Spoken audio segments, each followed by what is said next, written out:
Como suportar as aflições em oração. Primeira parte. Colossenses, capítulo 4. Comentário de Mari Persona. Uma irmã escreveu perguntando como ela faria caso ela fosse orar e estivesse num lugar onde ela não tivesse à mão um véu. E então eu expliquei a ela que a palavra véu não tem lá em 1 Coríntios 11. 1 Coríntios 11 fala de cabeça velada, ou seja, coberta. Então uma cabeça pode ser coberta com qualquer coisa que cubra essa cabeça.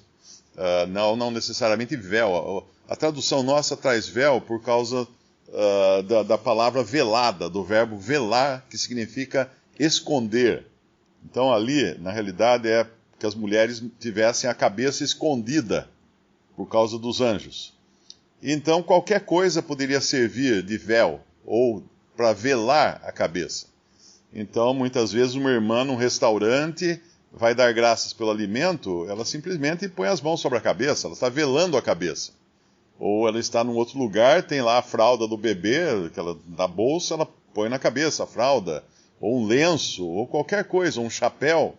Ela está velando sua cabeça, ou seja, cobrindo, escondendo a sua cabeça.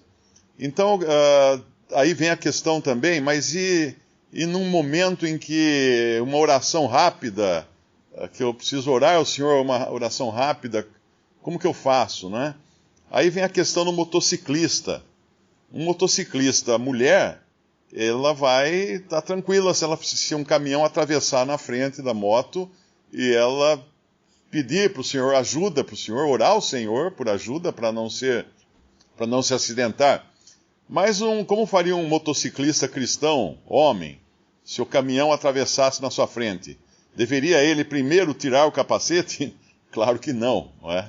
Então é bom sempre entender essas coisas, que quando fala para estarmos sempre em oração, é um estado de oração constante, porque a oração nos torna dependentes do Senhor. No momento em que eu vou orar, ou seja, a minha ação naquele momento é especificamente orar e não pilotar uma motocicleta, ou saltar de paraquedas, ou fazer qualquer coisa. Aquele momento eu vou orar. Aí sim o homem descobre a cabeça, a mulher esconde a cabeça, cobre a cabeça com algo que possa velar sua cabeça. Então quando fala que perseverar em oração, velando nela com ação de graças, outra versão diz... deixa eu ver aqui como fala a outra versão. Vigiando. Velar também tem o sentido de vigiar, né? Nós vamos ao velório, porque no velório você fica aí em vigília diante daquele corpo da pessoa que morreu. É uma vigília. Então, perseverai em oração, vigiando nela, ou seja, em vigília constante em oração. Então, é um estado. É um estado de espírito do cristão estar em oração constante. E isso significa estar em constante dependência do Senhor. Porque tudo que nós fazemos por palavras e por atos, devemos fazer em nome do Senhor, dando graças ao Pai através dele. Então a nossa vida deve ser uma vida de oração nesse sentido. Não é que eu vou andar de joelhos no resto da vida, né? Vou viajar de joelhos porque tem que orar o tempo todo. Não é assim que funciona. Mas devemos sim manter essa perseverança, ou seja, esse estado constante de oração. Velando nela com ação de graças. Muitas vezes nós pensamos em oração como uma ação de pedir algo. Mas não é exatamente isso apenas oração. A oração é um estado de comunhão com Deus. Quando nós, claro, apresentamos nossas necessidades, mas também nós temos ações de graças para dar a Deus. Nós temos muito que agradecer a Deus. Quem achar que não tem nada que agradecer a Deus, precisa abrir os olhos, tem alguma coisa errada então. Porque nós temos muito que agradecer a Deus. Quem já passou por alguma enfermidade e teve dificuldade de respirar, por exemplo, quando respira, dê graças a Deus por estar respirando. Quem já passou por algum tipo de tratamento que exigiu um jejum absoluto, quando você come, dá graças a Deus por você poder comer. Ou quem já teve uma intoxicação e não podia nem olhar para a comida que já sentia ânsia de vômito, quando estiver se sentindo bem, dê graças ao Senhor porque está se sentindo bem. Mas e quando essas coisas todas ruins acontecem? Bem, aí entra aquele salmo que fala assim, alegrei-me quando fui afligido. Eu acho que é Salmo 119. Alegrei-me, ou regozijei-me, alguma coisa assim, quando fui afligido. Por quê? Como que eu posso dar graças a Deus pela aflição? Porque a aflição produz, como fala lá em Romanos, né? Podemos até abrir lá. Eu acho que é Romanos capítulo 5, versículo 1. Sendo, pois, justificados pela fé, temos paz com Deus por nosso Senhor Jesus Cristo, ou seja, toda a questão judicial relacionada a nós e Deus está resolvida de uma vez por todas. Temos paz com Deus, não temos mais medo de nos apresentarmos diante de Deus por nosso Senhor Jesus Cristo, pelo qual também temos entrada pela fé a esta graça, na qual estamos firmes, e nos gloriamos na esperança da glória de Deus. E não somente isto, mas também nos gloriamos nas tribulações, sabendo que a tribulação produz a paciência, e a paciência a experiência, e a experiência a esperança, e a esperança não traz confusão, porquanto o amor de Deus está derramado em nosso coração pelo Espírito Santo que nos foi dado. Então a tribulação é a primeira fase de uma viagem que vai nos levar à esperança que não traz confusão. Então nós devemos aproveitar cada etapa dessa viagem ou desse processo. Então quando vem tribulação, pode esperar que essa tribulação vai produzir paciência. E se vai produzir paciência, essa paciência vai produzir experiência. E essa experiência é esperança. Então o crente nunca deve parar para se lamentar, se lamuriar daquele momento em que está, porque ele deve reconhecer que se o Senhor permitiu aquele momento, é porque vem um outro momento que vem na sequência. E se ele ficar muito tempo parado nesse momento se lamentando, ele não passa de fase, como acontece nos games, né? Se você ficar muito tempo numa fase, você não passa para a próxima fase. Então, resolva logo essa lamúria nessa fase para você passar de fase. Vamos para a próxima. O que eu aprendi com isso?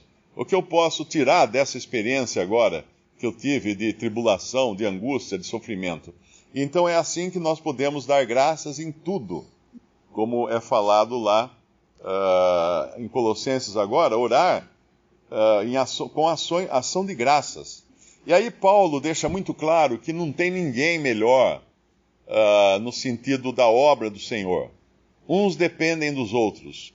Ali estava vamos dizer assim, grande apóstolo Paulo, né? Esse grande entre aspas, porque, como estou dizendo, todos nós somos, aos olhos de Deus, agraciados pela salvação que recebemos, não por nossos méritos ou capacidades, mas por graça apenas.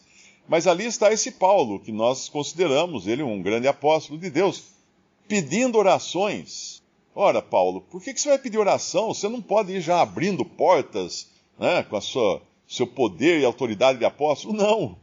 Ele tinha que viver em dependência de Deus como qualquer outro cristão. E não só ele precisava depender de Deus nas orações dele, mas ele precisava também depender das orações daquela irmã velhinha que não podia sair do quarto dela, presa a uma cama, que poderia estar orando por ele, para que portas fossem abertas, para que ele falasse do mistério de Cristo. Que mistério é esse de Cristo? É um dos mistérios que foram revelados a Paulo. Paulo recebeu pelo menos 9 mistérios, que eram coisas que não haviam sido reveladas no Antigo Testamento e que agora Deus aprove revelar através de Paulo. O mistério da igreja, tem vários mistérios. Se a gente procurar a palavra mistério numa Bíblia eletrônica, nós vamos encontrar mistério. Não é algo misterioso, mas eram simplesmente coisas que não haviam sido reveladas ainda para os profetas do Antigo Testamento. Então, esse pedido de oração mostra a dependência dele, não apenas do Senhor, mas também do auxílio dos irmãos. Porque nós não somos uma ilha. Nenhum ser humano é uma ilha, escreveu uma vez um poeta britânico. Nenhum homem é uma ilha. Nós dependemos de nossos irmãos e principalmente nas orações. E aí ele fala, por causa desse mistério de Cristo, ele estava preso.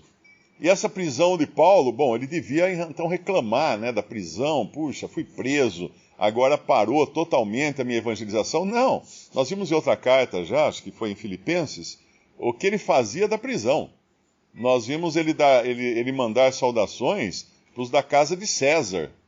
Mas quem eram os da casa de César? É a família do imperador. Mas como a família do imperador havia se convertido, tinham pessoas convertidas na família do imperador, do César, de Roma? Porque Paulo tinha acesso à guarda pretoriana na prisão. E ele pregava o evangelho para os guardas da guarda pretoriana. E a guarda pretoriana era a guarda de elite do imperador. É aquela que cuidava do imperador e de sua família. Então, pregando para os da guarda pretoriana, alguns deles se converteram e acabaram levando, a suposição é essa, acabaram levando o evangelho para dentro do palácio, para que depois Paulo pudesse enviar ou falar de saudações a todos os da família de César, ou da casa de César. Então aquela prisão dele, na realidade, nada mais foi do que o acesso, a senha de acesso para um lugar que ele não entraria a menos que estivesse preso. Então por isso que é importante entender que às vezes nós somos colocados em situações que nós não devemos perguntar: ai Senhor, por que eu? Por que aconteceu isso comigo? Nós devemos perguntar: Senhor, o que eu posso fazer com isso que aconteceu comigo? O que o Senhor quer que eu aprenda disso que aconteceu comigo? O que o Senhor quer que eu faça agora que aconteceu isso comigo? Essa é a atitude de um cristão que anda em dependência de Deus. Porque nós sabemos que todas as coisas concorrem para o bem daqueles que são chamados. Todas as coisas concorrem para o bem. Eu gosto de lembrar do exemplo, né, do pão. Nós não gostamos de comer uma colherada de farinha de trigo seca que gruda na boca. Uma colher de sal também não é muito bom. Beber uma xícara de óleo é horrível, isso vira o estômago. Comer fermento, nem imagino que seja, deve ser amargo o fermento, né? E passar pelo fogo, nós não queremos ser queimados. Mas quando nós juntamos esses ingredientes, um padeiro junta os ingredientes, bate bem, bate, amassa, enfia num forno a altíssima temperatura, o que sai depois? Sai um pão muito saboroso. Então, às vezes, nesse momento, eu estou comendo trigo, está horrível o trigo. Senhor, por que eu estou comendo esse trigo? Não tem gosto de nada, está grudando na minha boca. Outra hora eu estou bebendo óleo. Ai, Senhor, que horrível. Eu tenho que ter a paciência de esperar o momento em que essas coisas serão misturadas, batidas, amassadas e passadas pelo fogo, para então saborear aquilo que o Senhor queria de mim. E aqui, quando ele fala do mistério de Cristo, pelo qual estou também preso, no versículo 3, por que ele quer orações? Para que eu manifeste como me convém falar. Ele quer que esse mistério seja manifestado, e as orações são para isso. E ele pede também as orações para que Deus abra portas, porque as portas não são abertas a nosso critério. Eu quero abrir tal porta para levar o evangelho, eu vou para a África, eu vou para a China. Peraí, é a direção do Senhor isso? Ou é a vontade própria? Por que você vai para a China, vai para a África? Você já evangelizou seu vizinho? Tem alguém perto de você aqui que precisa ser evangelizado? Por que você está pensando lá longe, não é? Será que não é para se gloriar nisso? Não é para a glória própria? Então é muito importante buscarmos saber o que nos move, se é a vontade do Senhor ou é a vontade própria, e sabendo que nós necessitamos das orações dos irmãos para que portas sejam abertas e para que falemos como convém falar, que é o final do versículo 4 aqui de Colossenses 4. Visite respondi.com.br. Visite também 3minutos.net.